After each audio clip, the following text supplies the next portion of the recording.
Welcome to CaptainGrief.com, where today I will be posting footage of my August 2024 book launch at Glad Day.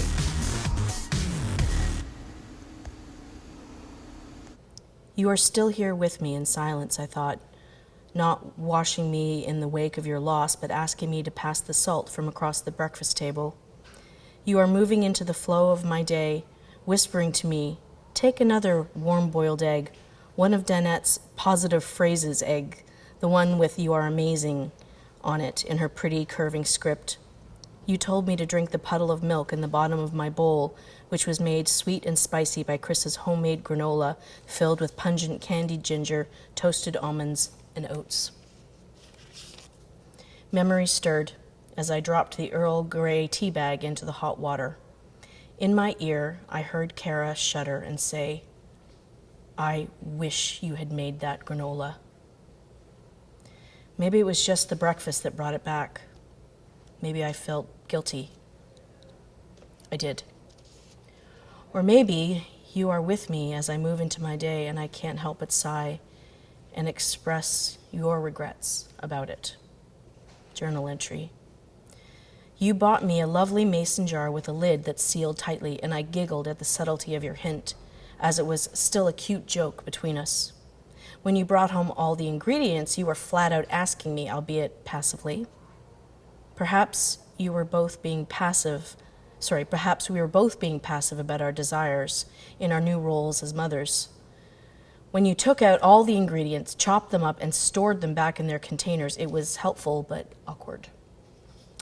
Pregnancy was a second honeymoon for us, and we prepared and nestled through the winter, whispering affection into my belly, laughing when he kicked so hard in the night that he woke you up, but not me.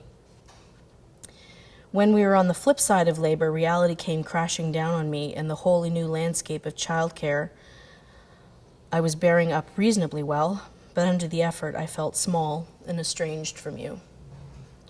Now you have passed, and I have daily conversations with you about the things left unsaid, the distance between us, the rough transition to parenthood, the formidable task of me being the primary caregiver, the disagreements we had, and the way we made each other feel. Granola was small potatoes. Still, I wish I had made that goddamn granola. There were other regrets, of course, but in the moment, as you flutter around me at the retreat, this one really stings.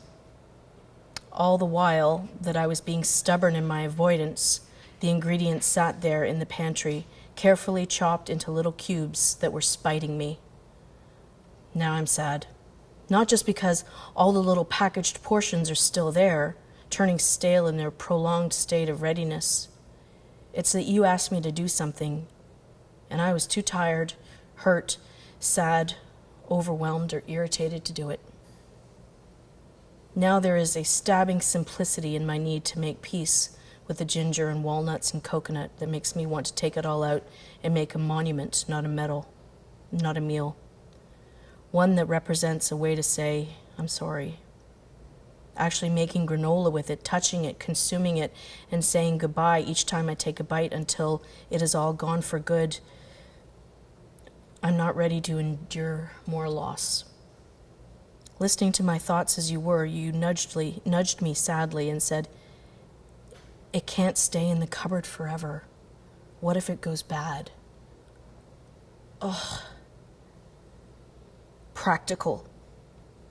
Excruciating. There it is. Something more painful than a slow disappearance. Saying goodbye all at once. I know, I answered. But I will never be okay with you being gone, especially when we were just starting to become a couple again. I don't want to be okay with you being gone. I want you here, so I can do it right. So I can make granola the first time you ask, with love, without hesitation or excuses. I want you back here so I can make peace with the fact that our house was a mess, that our life was disorganized, that we were drowning in our belongings that we didn't want to give up, and it was killing me inside. Now purging and cleaning feels like a betrayal. There's less frustration, there's less pain, there's less conflict, but that has all been replaced with loss. The fucking irony of it all, that I'm remembering at the retreat right now, is how much I love granola, how much I wanted it, and how sorry I am that we let so many things stand in the way of our simple joys. Thank you. Thank you so much. Thanks for watching. If you want more information about the high-flying adventures of Captain Grief, go to amazon.ca and it will be there waiting for you. Take care. This has been a Crybaby Cakes production.